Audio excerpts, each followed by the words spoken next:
জেলা পরিষদের সভাপতি উপসভাপতির পদ সংরক্ষণ লটারিতে, সিদ্ধান্ত ক্যাবিনেট বৈঠকে। লটারির মাধ্যমে জেলা পরিষদের অধ্যক্ষ উপাধ্যক্ষ পদ সংরক্ষণের সিদ্ধান্ত নিল রাজ্য সরকার। বিভিন্ন রাজনৈতিক দলের উপস্থিতিতে লটারি করা হবে। শুক্রবার মন্ত্রিসভার বৈঠকে এই সিদ্ধান্ত হয়েছে। তাছাড়া 942টি নামঘর, মন্দির, মহিলা সমিতি, ক্লাব ইত্যাদিতে জমি বরাদ্দের প্রস্তাবও অনুমোদন হয়েছে মন্ত্রিসভার বৈঠকে। দুগ্ধ প্রকল্পের অনিয়ম নিয়ে প্রধানমন্ত্রীকে চিঠি দিলেন গৌরব গগৈ।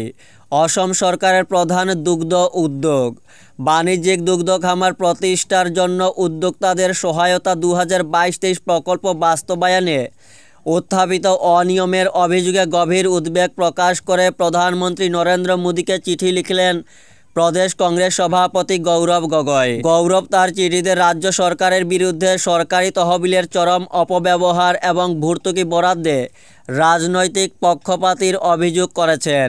চিঠিতে তিনি বলেছেন, স্বচ্ছতা এবং ন্যায় বিচারের নীতিগুলিকে লঙ্ঘন করা হয়েছে দুগ্ধ প্রকল্পে। দিব্যাঙ্গদের রেল কনসেশন কার্ড, বোর্ডের দাবিতে চিঠি কণাদের। বরাক উপত্যকায় রয়েছেন কয়েক হাজার দিব্যাঙ্গ মানুষ এবং তাদের সুবিধার জন্য বদরপুরে রেল স্টেশনে একটি কনসেশন কার্ড জারি করার বোর্ড বসানোর দাবি দীর্ঘদিনের।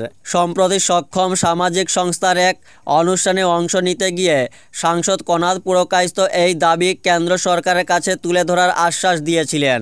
আশ্বাস মতোই এবার দাবিটি রেলমন্ত্রী অশ্বিনী বৈষ্ণবের কাছে তুলে ধরেছেন তিনি। সম্প্রতি নতুন দিল্লিতে রেলমন্ত্রীর সঙ্গে একটি সাক্ষাৎ হয় সাংসদের এবং সেখানে বরাক উপত্যকার বিভিন্ন বিষয় তুলে ধরার পাশাপাশি এই বিষয়টিও তুলে ধরেন তিনি।